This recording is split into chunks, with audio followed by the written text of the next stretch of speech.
Garja, John Douglas is the General Secretary of the Mandate Trade Union. He is also General President of the Irish Congress of Trade Union. John is trade union leader who is challenging austerity and campaigning for decent work, decent pay and decent public services.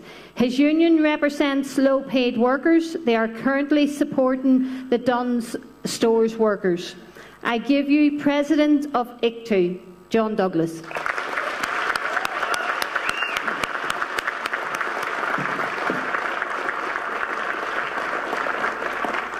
Stand on this one. Too tall if I stand on this one. Stand back off. First of all, comrades, brothers and sisters, Garja, I'd like to thank once again the invitation given by Sinn Féin to the trade union movement to come and address this conference here today. Reading your motions there on decent work, decent jobs, fair pay, respect, dignity in the workplace, it gives me some heart that there's an organisation in Ireland and a political party in Ireland fighting for those type of issues that my members have been struggling for very many years. So I salute you for doing that. I suppose as we approach 2016, we all need to ask ourselves what kind of republic, what type of society we should have for the next 100 years. The vision of the men and women of 1916, they were socialists, they were artists, they were poets, they were trade unionists, they were revolutionaries. They had a vision for Ireland, a socialist vision for Ireland, a vision which sadly was lost. The democratic programme of 1919 was a socialist vision for Ireland, but again, subsequent events meant that vision was lost again. Ireland, north and south, was destroyed by greed, facilitated by a political and economic golden circle. The destruction of our society and our economy still goes unpunished today, in stark contrast to the treatment of water protesters and to the jailing of water protesters. Last year, 2 directors of a very well-known infamous bank were found guilty on all 10 charges, which carried a maximum sentence of 5 years per charge. They were given 10 days community service and referred to by the judge as gentlemen. And on the way out of the court, he said, "Gentlemen, I hope you enjoy your community service." Now, that's the type of duplicity that we have in this country. And as I say, as a trade union movement and as one of the founding unions of the Right to Water group, I'm happy to say that Billy Wall is here from the Plasterers Union as well. With a name like Wall, I suppose. What other union would you be from?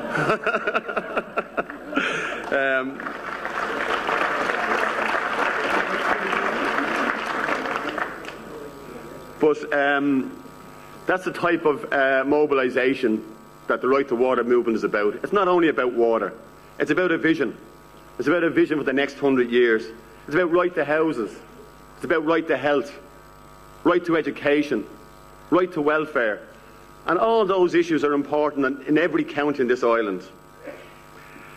And the diatribe that's been trashed around at the moment by certain political parties that, you know, we've seen the worst of it, we're on the way up again, you know, the rising tide will lift all ships.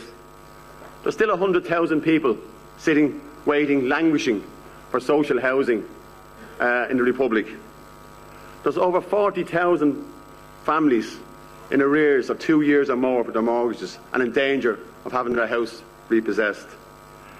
And the north here is one of the most, it is the most deprived region in these islands. So, I come to talk a little bit about the Stormont Agreement. And I would like to acknowledge, and officially acknowledge on behalf of the trade union movement, the efforts and success of Sinn Féin in protecting welfare in the most recent Stormont Agreement. While the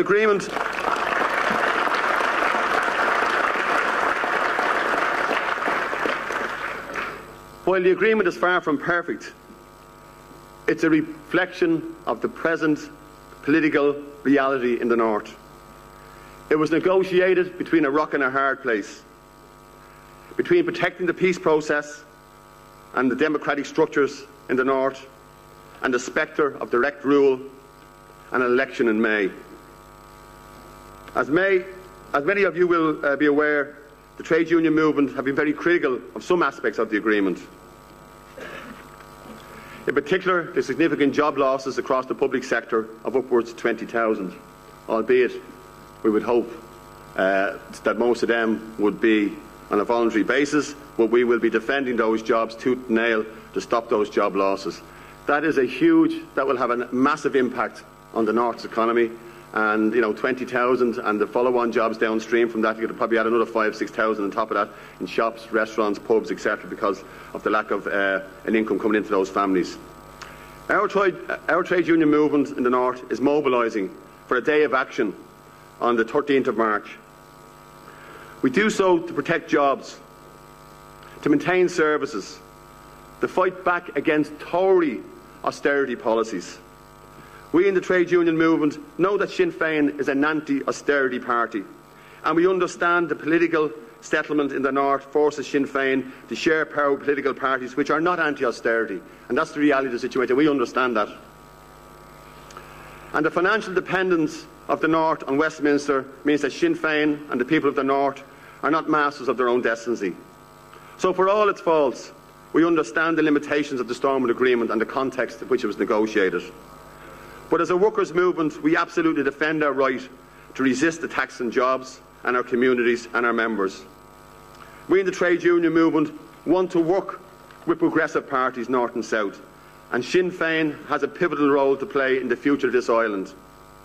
The Right to Water unions are organising a special day on May Day in Dublin, a special conference, and Sinn Féin will be invited to that, as will all other progressive elements in Ireland. And we hope to set out a new democratic programme for a new republic north and south, and we look forward to working with Sinn Féin in that regard. If we can now maybe have a little bit of licence and talk about Mandate Trade Union, which has been referenced here a couple of times this afternoon. Mandate is a retail workers' union, a bar workers' union.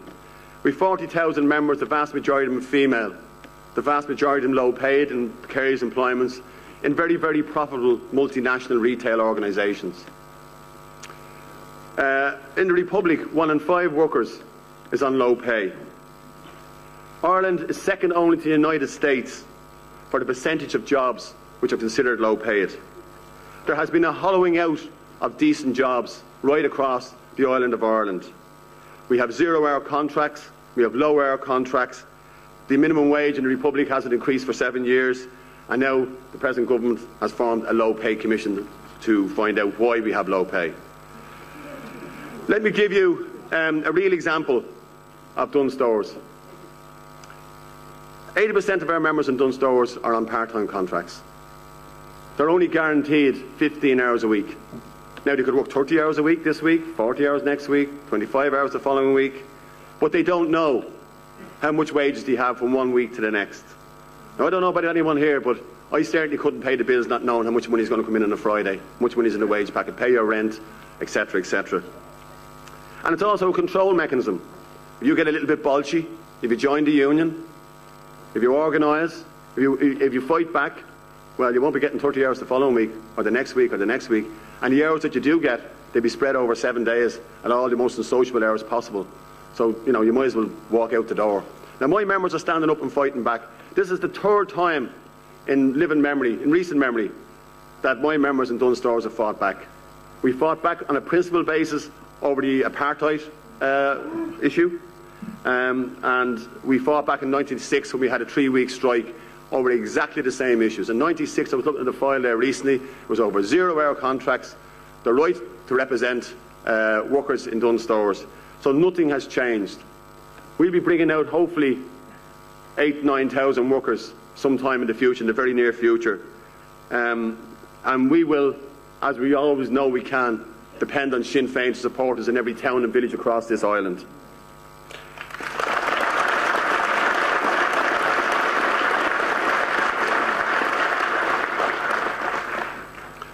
And my members know that Sinn Féin Cummins and Sinn Féin activists will be there on the picket line with them.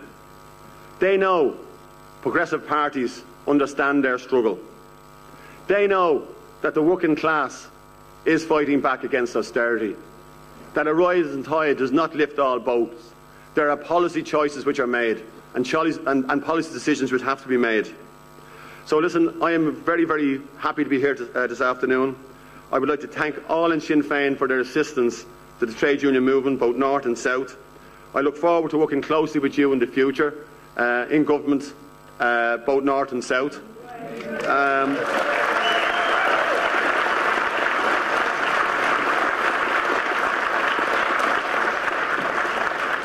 I commend you all. I commend the motions you passed. I commend your campaigning for decent work and decent jobs. So, Gurmia Malcolm.